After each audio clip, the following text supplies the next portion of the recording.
Hi, Mac Sheldon here with Woodcraft Solutions. Today we're going to talk about some uses for the PantoRouter that we haven't demonstrated before. We'll talk about putting keyholes in a little plaque here. They will put some keyholes on the side to mount it on the wall. We'll talk about rounding over the edges on a piece, and we'll talk about making some angled mortise and tenon. We'll put an angle on the other side for a stool that we're building, just a crude shop stool that we're building out of construction lumber. We'll show you how to do these things. And then I'm also going to give you a little tour of my shop cart, my PantoRouter cart, and show you why I did some of the things that I did. A little bit different from what people who don't travel with their PantoRouter might do, but I'll show you why I built it the way that I did. Rounding over edges is very simple with the PantoRouter. I built a little jig for it, and I'll show you how that works. The jig that I made is just a simple L fence, and I cut a slot in it, or a groove, with the 1/2-inch router bit to begin with, and then use the roundover bit itself to plunge in to form the opening for the rest, and so that my bit fits in very snugly. Setting this up is really very simple. We just locate a straight edge across the table and raise the guide bearing on the roundover bit to the point that we want that, and then push in and out with our carriage so that we can determine how big that roundover needs to be. And once we've got it all locked in, we're locked up and down, we're locked in and out and side to side, then we're ready to make our cuts.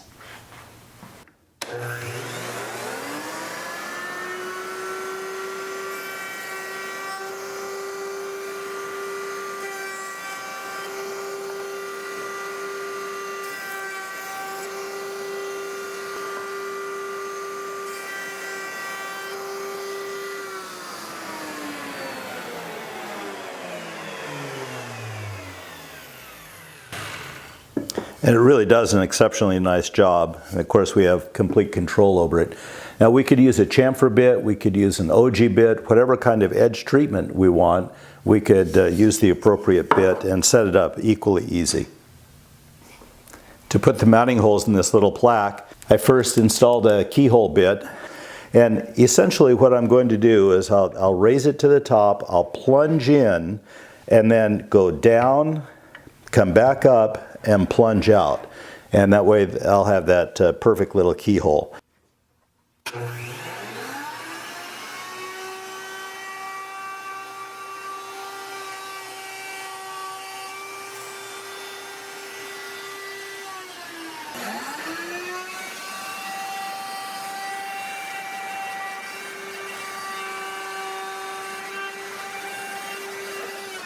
So we have a couple of perfectly aligned little keyholes, and the key point is to remember that we want it equidistant from the top, and we were able to do that by jigging it up on the PantoRouter very, very easily.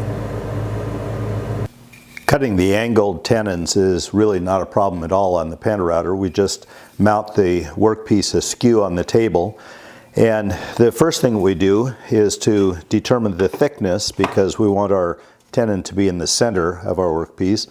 So we determine the thickness by locating it on our thickness gauge, locking that down.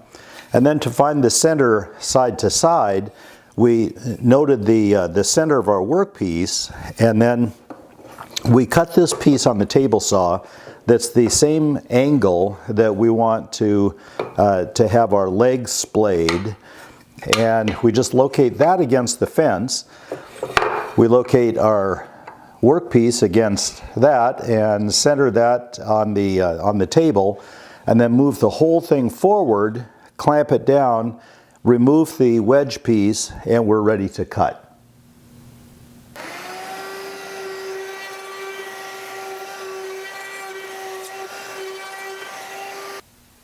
We're often asked how we clamp our workpiece to the table for mortising. We've got a really simple system. We start by moving our front fence stops to near the center of our table. We'll locate our workpiece where we want the mortise to be cut according to the center line of the table. And if we can get a clamp in one end, we will. And it's often the case because often we will cut a mortise towards the one end of our workpiece. Then for the other end, which might extend out many feet in back of us, we just use this simple device. It's a block of wood that's about the same thickness of the workpiece, and a cantilever piece, and I put a piece of sandcloth on mine. I'm not sure how necessary that is, but it seems to work. And we just hold that in place, and with the clamping pressure, it will not go anywhere. We've had some questions about the length of the bristles on the brush compared to the 1/2-inch router bit, and it's true that 1/2-inch bit is just a monster bit, and it sticks out far beyond the effective range of dust collection with our brush. But the reason that we buy this and we ship it with the PantoRouter is so that you can do those big box joints in 2x6s or construction lumber. For most things, I mean 95% of work, it's not necessary. So what we recommend is that you simply loosen the collet and push that in. Not all the way, but most of the way in, then lock it down. And with it sticking out only a fraction of an inch, it'll still collect all the chips and you won't be throwing those all over your shop. When I built the cart for my PantoRouter a couple of years ago, I built it for two functions. One, of course, is to hold the PantoRouter in my shop, and second is to house it for a shipping crate.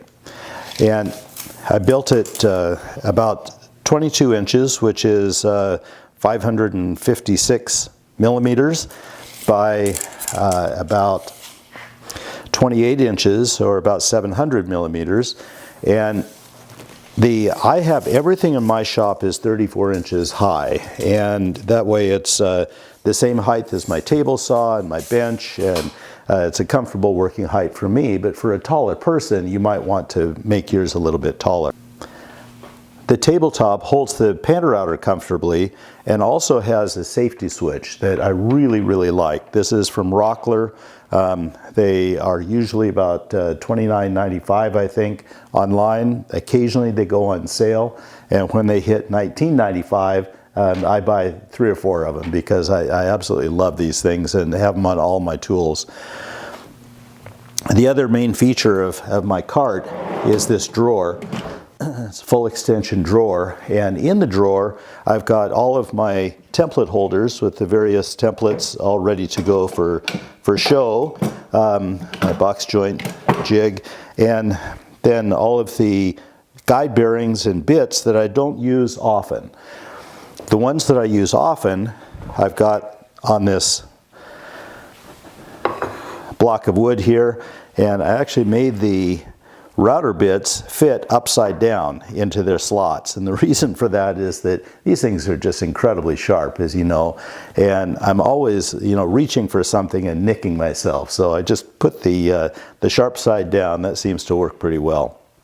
Underneath I have a storage area that is available for shipping my PantoRouter, and then these rails along the side are actually pretty handy for a couple of reasons. The reason I put them on there was so that I could have help and lift it into my truck. It also is a really nice place to hold the clamps and the clamping devices for mortising.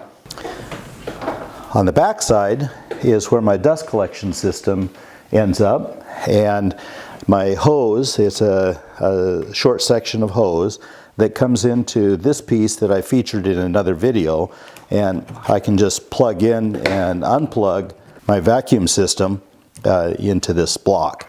I really like to have casters on all 4 corners that lock. I use a Festool vacuum cleaner, and any vacuum cleaner would work for the PantoRouter, but I highly recommend a cyclone separator for it. And these little Oneida Dust Deputy types work really well for it. Thank you very much for joining me today. Please give us an email or a phone call. We'd love to talk to people about PantoRouting. and anything that we can do to help or answer questions, we're here for you. So happy pattern routing.